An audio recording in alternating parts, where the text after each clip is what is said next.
Atención, atención, Harfuch acaba de golpear el corazón de la Policía Municipal de Mexicali.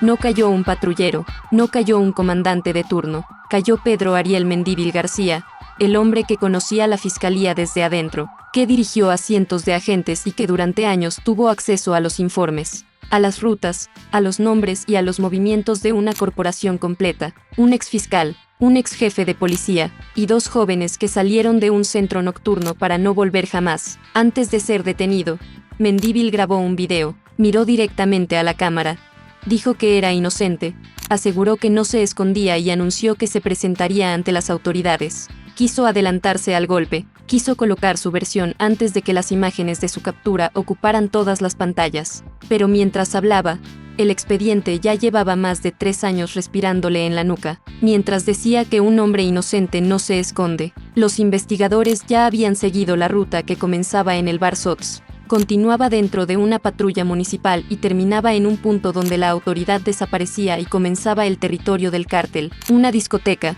2 jóvenes, una patrulla que no llegó para protegerlos. Eso es lo que sostiene la acusación que hoy tiene al antiguo director de Seguridad Pública de Mexicali frente a un juez. La Fiscalía asegura que José Ricardo Vindiola y Cristian Alejandro García salieron de la zona de antros y fueron obligados a subir a una unidad policial. Después de ese momento, sus familias dejaron de recibir respuestas, los teléfonos se apagaron, las rutas se rompieron, los nombres comenzaron a aparecer en carteles de búsqueda, y la misma corporación que debía localizarlos terminó bajo sospecha de haber participado, por acción u omisión, en el mecanismo que los hizo desaparecer. Pero esa es solamente la primera capa de esta historia. Mexicali, Baja California, una ciudad levantada bajo el sol del desierto, pegada a la frontera con Estados Unidos, donde las avenidas anchas, los parques industriales y el movimiento nocturno conviven con una geografía criminal que no necesita esconderse en montañas. Aquí el territorio se controla de otra manera, se controla con cruces, con rutas, con vehículos, con negocios, con policías que saben qué calles están vigiladas y cuáles pueden quedar libres durante unos minutos. Se controla desde la información, y nadie posee más información sobre una ciudad que la policía encargada de patrullarla. En la zona de antros, el bar Sot se había convertido desde años atrás en un nombre que las familias pronunciaban con miedo. Jóvenes que llegaban para pasar una noche con amigos, música, luces, alcohol, estacionamientos llenos, teléfonos grabando, guardias en las entradas y patrullas circulando a pocos metros. Todo parecía parte de una rutina conocida, pero alrededor de ese establecimiento comenzaron a acumularse nombres, denuncias y preguntas. Personas que fueron vistas por última vez dentro o cerca del lugar.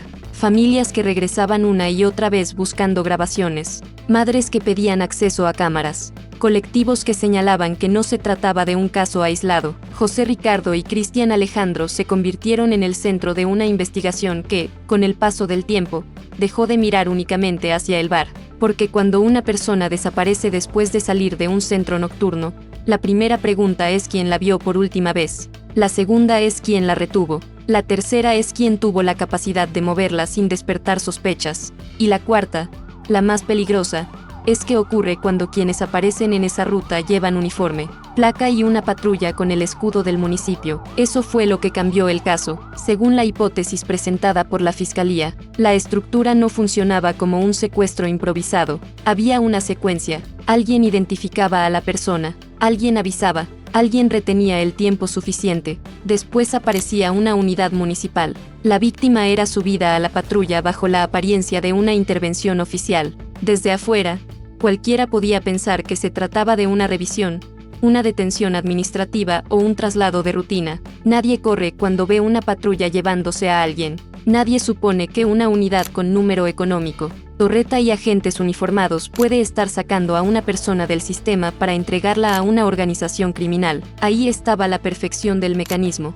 No necesitaba hombres encapuchados entrando con armas largas. No necesitaba una camioneta sin placas. No necesitaba disparos. La autoridad misma abría el camino, y en el centro de esa corporación estaba Pedro Ariel Mendívil. Mendívil no llegó a la Dirección de Seguridad Pública Municipal como un improvisado. Antes había ocupado responsabilidades dentro de la Fiscalía de Baja California. Conocía cómo se levanta una denuncia, conocía cómo se integra una carpeta, sabía qué valor tiene una cámara, cuánto pesa un registro telefónico, que necesita un agente del Ministerio Público para convencer a un juez y que errores pueden destruir una investigación. Después dejó la fiscalía y asumió el mando de la Policía Municipal de Mexicali. Cambió de escritorio, pero no cambió de sistema. Pasó de investigar delitos a dirigir a la corporación que debía prevenirlos. Esa trayectoria, que durante años fue presentada como una fortaleza, terminó convirtiéndose en la contradicción central del expediente,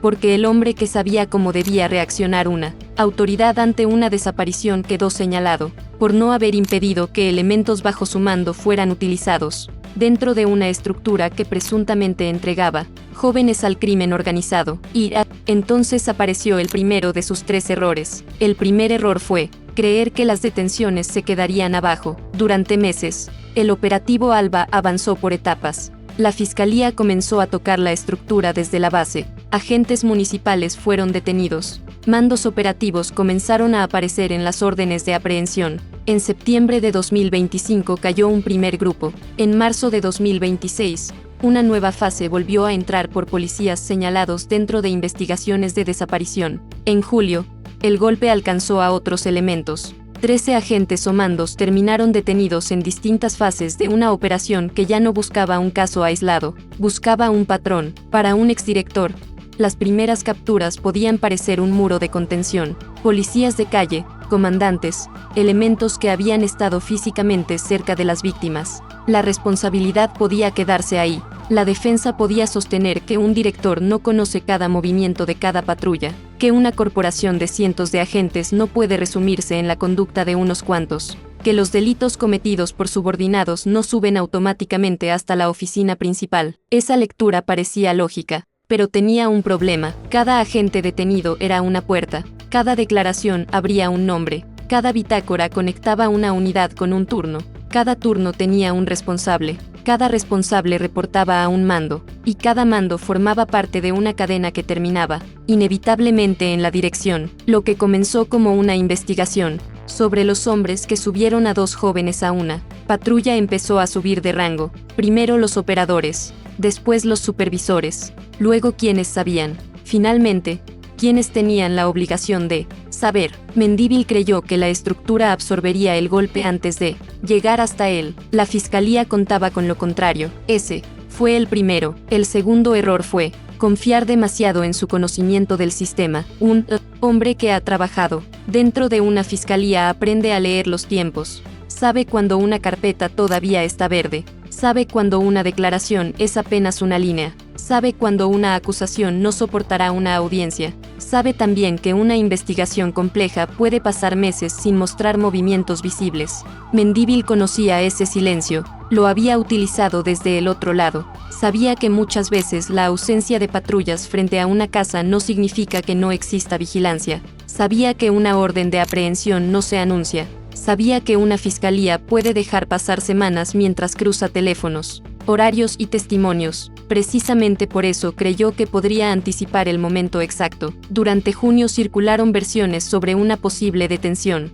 Mendívil salió a desmentirlas. Dijo que era falso. Aseguró que continuaba trabajando en su despacho. Se presentó como un hombre atacado por rumores y sostuvo que detrás de las acusaciones había intereses políticos. En ese momento todavía caminaba libre, todavía podía hablar, todavía podía construir una explicación antes de que un juez escuchara la de la fiscalía, pero mientras él respondía públicamente, la investigación no se detuvo. El expediente iniciado desde 2023 continuó acumulando piezas. No nació de un video político, no apareció después de una disputa pública. Había comenzado con 2 jóvenes desaparecidos, con familias exigiendo respuestas y con una ruta que llevaba una y otra vez hacia elementos de la policía municipal. Mendívil conocía los tiempos del sistema, pero calculó mal el punto más importante, el momento en que su nombre dejó de ser una posibilidad y se convirtió en una orden. Ese fue el segundo. El tercero lo cometió frente a una cámara. La mañana de su detención, Pedro Ariel Mendívil decidió grabar un mensaje de más de 7 minutos. No huyó, no desapareció, no apagó sus teléfonos. Hizo exactamente lo contrario. Se sentó, acomodó el encuadre y habló. dijo que se entregaría, dijo que era inocente, dijo que la acusación formaba parte de una persecución política, mencionó conflictos dentro del Estado y trató de explicar por qué su nombre aparecía en el centro del escándalo, pero el video produjo el efecto contrario. En lugar de detener la operación, se convirtió en el prólogo perfecto de su caída. Mientras afirmaba que un hombre inocente no se esconde, el país observó cómo el ex jefe policial reconocía que sabía que iban por él. Mientras decía que se presentaría voluntariamente, los equipos encargados de ejecutar la orden ya conocían su ubicación. Mientras intentaba controlar la narrativa ya se había cerrado sobre su nombre. Ese tercer error fue el último que cometió en libertad. El 28 de julio de 2026 comenzó sin sirenas alrededor de Pedro Ariel Mendívil. No hubo un convoy militar atravesando la ciudad.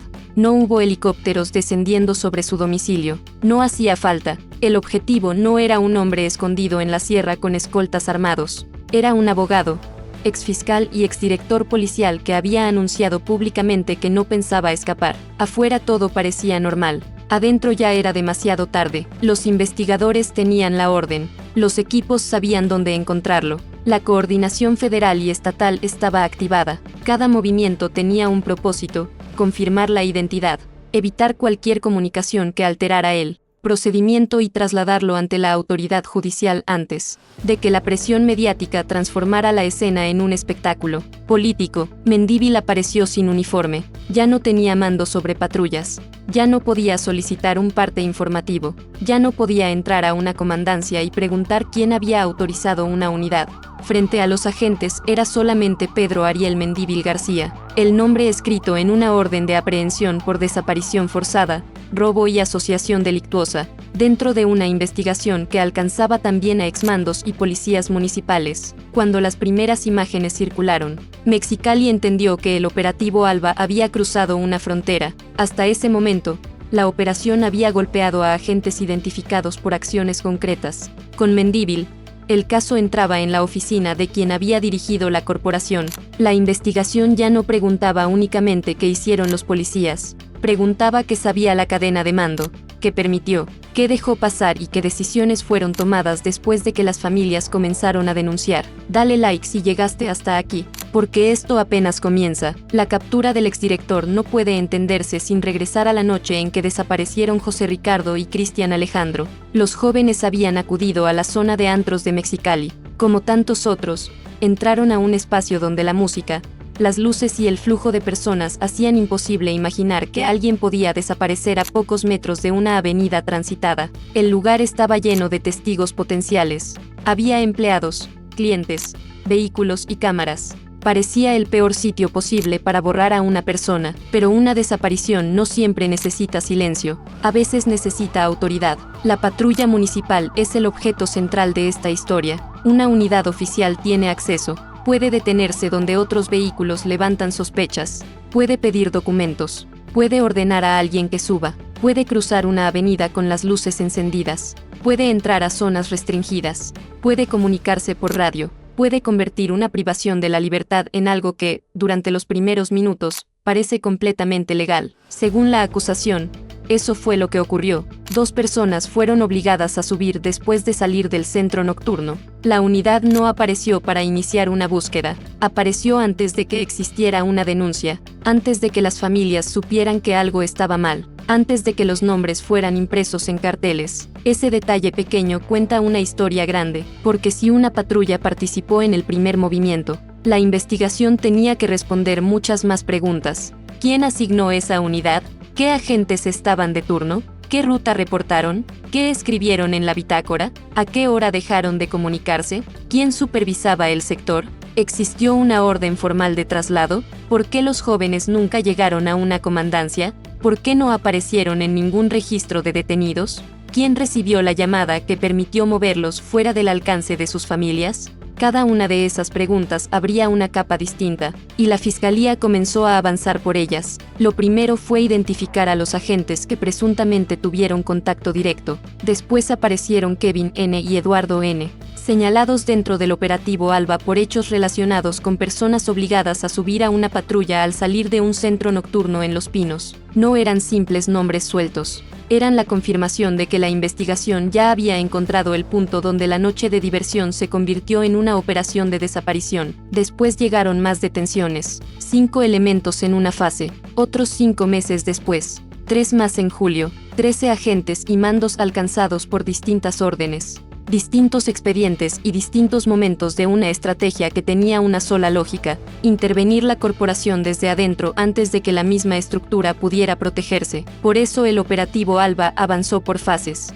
No porque la Fiscalía desconociera el tamaño del problema, porque una estructura policial no se golpea como una casa de seguridad, se golpea cortando accesos, separando mandos y obligando a que cada nivel responda por sus propios movimientos. Y entonces llegó el dato que lo cambió todo. Uno de los policías reconocidos públicamente dentro de la corporación, incluso presentado como ejemplo de servicio, terminó acusado de desaparición forzada y señalado por presuntos vínculos con el Pitufo, identificado en distintas investigaciones como figura ligada a los rusos. La contradicción era brutal. El uniforme premiado, la placa reconocida, el agente colocado frente a cámaras como símbolo de la institución, y detrás, una investigación que apuntaba hacia el mismo mundo criminal que la corporación decía combatir. Cuando esa información comenzó a cruzarse con el caso del Bar Sots, la investigación dejó de mirar únicamente hacia individuos. Comenzó a mirar el sistema completo. La zona de antros había sido vinculada durante años con múltiples desapariciones.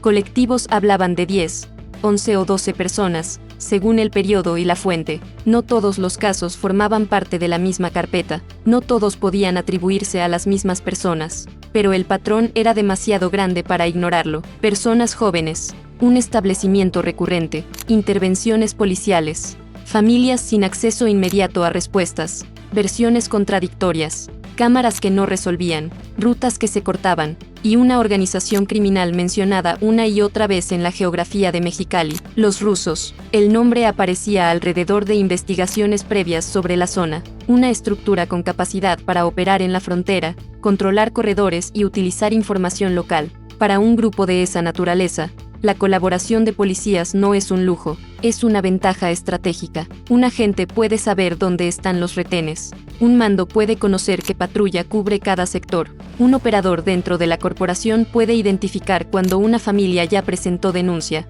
qué cámaras serán revisadas, y qué nombres comienzan a aparecer en un expediente. Pero hay una diferencia entre controlar una calle y controlar la reacción del Estado. Eso es lo que vuelve tan grave este caso. Si la hipótesis de la Fiscalía logra sostenerse, la patrulla no fue solamente el vehículo utilizado para mover a 2 jóvenes. Fue el puente entre la vida nocturna de Mexicali y una estructura criminal que esperaba del otro lado. El uniforme no fue cobertura improvisada, fue la garantía de que nadie intervendría. La placa no fue un símbolo de protección, fue el permiso para atravesar la ciudad sin levantar sospechas. Y Pedro Ariel Mendívil estaba en la parte más alta de esa corporación. La acusación no necesita afirmar que él condujo la patrulla, no necesita colocarlo físicamente frente al Bar Sots. El centro del caso contra un mando de ese nivel está en otro punto: ¿qué supo, cuando lo supo? ¿Qué hizo después y si su acción u omisión permitió que la estructura siguiera funcionando? Ahí es donde el lenguaje jurídico se convierte en lenguaje operativo. Acción significa participar,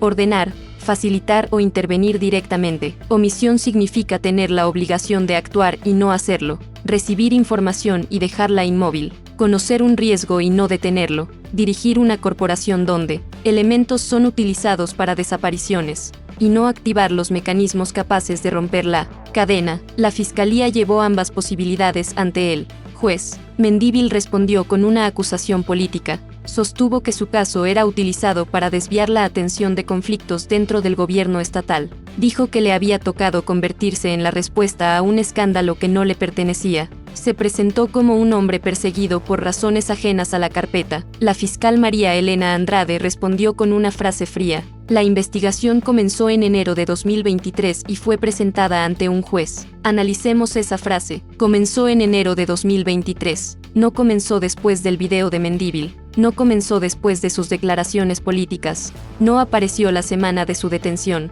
La fiscalía estaba diciendo que el expediente nació cuando las familias todavía buscaban a los jóvenes y cuando el exdirector conservaba influencia dentro del sistema de seguridad. Fue presentada ante un juez. Eso significa que la acusación salió de la conferencia de prensa y entró en el terreno donde cada dato debe sostener una medida judicial. La fiscal no estaba respondiendo únicamente a Mendívil, estaba enviando un mensaje a toda la corporación. El caso ya no depende de una guerra de declaraciones, depende de lo que exista dentro de la carpeta. Esa frase no era para los medios, era para los hombres que todavía no habían sido detenidos, porque la captura del exdirector abrió una nueva fase. Los agentes de calle podían hablar de órdenes, los mandos podían explicar protocolos. Mendívil podía revelar quién recibía los reportes, qué información llegó a la dirección, qué investigaciones internas fueron abiertas y cuáles desaparecieron dentro de los escritorios. Cada nivel de la estructura conocía una parte. Por primera vez, la fiscalía tenía a varios de esos niveles sentados frente al mismo sistema judicial. Lo que encontraron no fue una colección de policías corruptos. Fue una arquitectura de silencios. El primer silencio fue el de la noche en que los jóvenes fueron subidos a la patrulla. El segundo fue el de las horas siguientes, cuando ninguna comandancia reportó tenerlos. El tercero fue el de los días en que las familias comenzaron a preguntar. El cuarto fue el de una corporación que tardó años en ver a sus propios elementos convertidos en objetivos de una operación especial. Cada silencio protegía al siguiente, pero lo más valioso no brillaba. No era un arma, no era una camioneta, no era una bolsa de dinero escondida dentro de una oficina. Era la cadena de mando, los turnos, los reportes, las llamadas, las órdenes, los nombres de quienes estaban obligados a responder.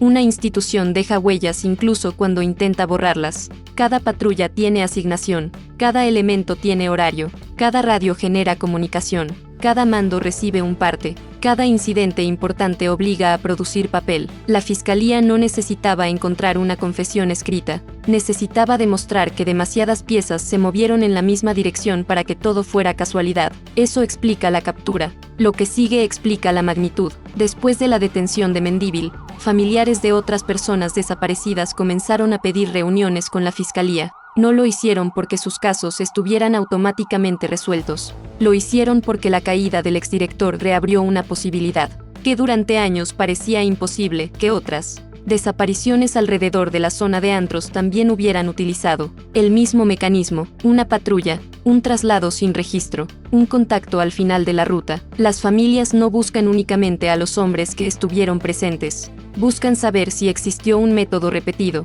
si hubo una lista de personas elegidas, si personal de los establecimientos marcaba objetivos, si policías acudían para recogerlos, si alguien dentro de la corporación protegía las unidades utilizadas, y sobre todo, si las víctimas fueron llevadas a puntos relacionados con fosas clandestinas investigadas en los alrededores de Mexicali. Esa pregunta hizo silencio en la sala, porque las fosas cambian la naturaleza del expediente. Ya no se trataría solamente de desapariciones individuales, se trataría de una ruta de entrega con un destino final, y si existió un destino, existió alguien que lo controlaba. Ese hombre todavía no aparece en la fotografía principal de las detenciones. Los agentes tienen rostro, los mandos tienen nombre, el exdirector ya fue presentado, pero al final de la ruta existe una figura que la investigación todavía necesita colocar frente a un juez, el receptor, el hombre que esperaba después de que la patrulla abandonaba la zona de antros, el contacto que recibía la llamada, el operador que podía ordenar qué hacer con las víctimas una vez que dejaban de estar bajo custodia visible de la policía. No era necesario que estuviera dentro del bar, no era necesario que vistiera uniforme. Su poder comenzaba precisamente donde terminaba la autoridad municipal. Los expedientes pueden tener otro nombre para él. En esta historia es el hombre al final de la patrulla, y aquí es donde todo cambia de dirección. Durante años, las desapariciones en la zona de antros fueron contadas como noches separadas. Un joven que no regresó, otro teléfono apagado, otra familia colocando fotografías, otro cateo, otra promesa de revisar cámaras, otro mes sin respuesta. Pero el operativo Alba comenzó a unir esas escenas, no para afirmar que todos los casos fueran idénticos, sino para comprobar que dentro de la policía municipal existían elementos capaces de utilizar sus funciones para privar de la libertad a personas y colocarlas fuera del alcance de la justicia. La detención de Pedro Ariel Mendívil convirtió esa sospecha en una crisis institucional, porque un policía puede corromperse solo. Un grupo de agentes necesita coordinación. Una patrulla utilizada para una desaparición necesita que alguien no pregunte. Varias fases de detenciones dentro de la misma corporación indican que la contaminación no estaba encerrada en una sola unidad. 20. Policías municipales fueron cesados durante 2026. 13 agentes o mandos fueron detenidos dentro de las distintas fases del Operativo Alba. Un elemento reconocido como policía del año terminó señalado por desaparición forzada y presuntos vínculos criminales. Y ahora el antiguo director de Seguridad Pública enfrenta una acusación relacionada con los jóvenes del Bar Sots. La corporación que debía patrullar Mexicali terminó siendo patrullada por la Fiscalía. La institución que debía investigar movimientos sospechosos comenzó a ver cómo sus propios radios, turnos y unidades eran revisados. El jefe que conocía el sistema terminó dentro del sistema, pero la pregunta que nadie está respondiendo es esta: ¿por qué una estructura criminal necesitaría desaparecer jóvenes desde una zona de antros utilizando policías? La respuesta puede estar en lo que las víctimas sabían, en lo que vieron, en conflictos dentro del establecimiento, en deudas, en identificaciones equivocadas o en decisiones tomadas por operadores que controlaban la noche de Mexicali. La Fiscalía deberá separar cada caso, pero el método revela algo más grande. La utilización de agentes no solamente servía para capturar, servía para borrar el primer tramo de la investigación. Cuando una familia denuncia que su hijo fue visto por última vez subiendo a una patrulla, la búsqueda debería comenzar dentro de la corporación, pero si la misma corporación controla los registros, los turnos y las respuestas iniciales, puede retrasar la reacción durante las horas más importantes, puede convertir una ruta clara en una serie de dudas, puede obligar a la familia a demostrar que la unidad existió, puede hacer que los primeros días se pierdan entre oficinas. Eso es poder criminal dentro de una institución. No significa solamente tener policías en la nómina, significa utilizar la estructura del Estado para crear tiempo, y en una desaparición, el tiempo es la diferencia entre encontrar una ruta caliente y comenzar a buscar en el desierto. Harfuch ha construido su estrategia nacional sobre una idea sencilla: las organizaciones no sobreviven únicamente por sus hombres armados, sobreviven por la información que reciben, por las autoridades que compran y por los funcionarios que les permiten anticipar cada movimiento. Golpear a un cártel sin tocar a sus enlaces institucionales produce capturas temporales. Golpear la protección interna cambia el tablero. Por eso el caso Mendívil importa más allá de Mexicali. No es solamente la captura de un exdirector.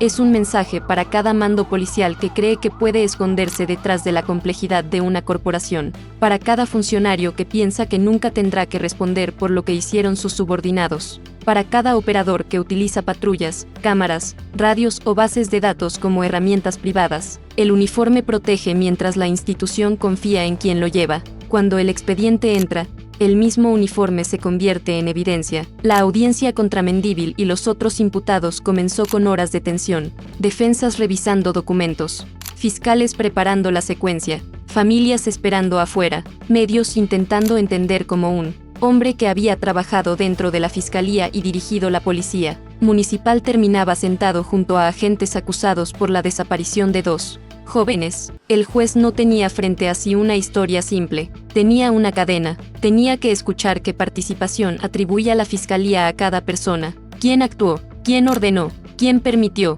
quién omitió, quién sabía que los jóvenes habían sido subidos a una unidad y qué ocurrió después. La defensa de Mendívil intentaría separar su cargo de los hechos. Un director no conduce todas las patrullas, no escucha todas las frecuencias, no conoce cada intervención. Esa distancia es la base natural de cualquier defensa de mando. La fiscalía intentaría demostrar lo contrario, que ciertos hechos eran demasiado graves, demasiado repetidos o demasiado conectados con elementos de la corporación para que la dirección pudiera presentarse como completamente ajena. Ahí se juega el caso, no en una frase de redes sociales, no en un video de 7 minutos, no en una conferencia, en la capacidad de explicar qué hizo el exdirector cuando la información llegó a su nivel. Y hay algo más. Mendívil no solamente conocía a la policía, conocía a la fiscalía. Esa doble condición lo vuelve el personaje central perfecto para una historia sobre infiltración. Si la acusación logra sostenerse, significará que un hombre formado dentro de la institución encargada de investigar delitos pasó a dirigir una corporación penetrada por agentes vinculados con desapariciones.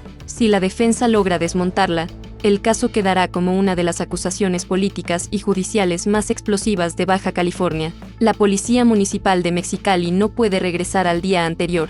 Las familias no pueden escuchar que todo se redujo a agentes aislados. Cada nueva detención obliga a revisar qué ocurrió durante los años en que esos hombres patrullaron las calles. Cada turno antiguo se convierte en una pregunta. Cada desaparición no resuelta vuelve a tocar la puerta, y el bar Sots permanece en el centro como un lugar donde demasiadas historias comenzaron de la misma manera. Una noche, una salida, un teléfono que deja de responder. Los propietarios llegaron a considerar la venta del inmueble. Las familias irrumpieron en perímetros para exigir acceso. Hubo cateos, vigilias y búsquedas. El nombre del establecimiento dejó de representar entretenimiento y comenzó a representar ausencia. Para los jóvenes era un punto de reunión. Para las madres, el último lugar donde podían reconstruir una mirada, una llamada, una cámara, una placa. El bar no era el final, era la puerta, la patrulla era el puente, y el hombre al final de la ruta sigue siendo la pieza que falta. Dale like si este video te mostró por qué la captura de un ex jefe policial puede ser más importante que la detención de un capo. Un capo controla hombres armados. Un jefe policial controla información, rutas, turnos y la primera respuesta del Estado. Cuando una organización criminal logra tocar ese nivel, no necesita esconderse completamente. Puede moverse detrás de una torreta encendida. Suscríbete porque el siguiente movimiento no estará dentro de una comandancia. Estará en la conexión entre los policías detenidos, los rusos, el pitufo y los puntos donde las familias creen que podrían encontrarse las respuestas que llevan años buscando. La fiscalía ya tiene agentes, ya tiene mandos, ya tiene al exdirector.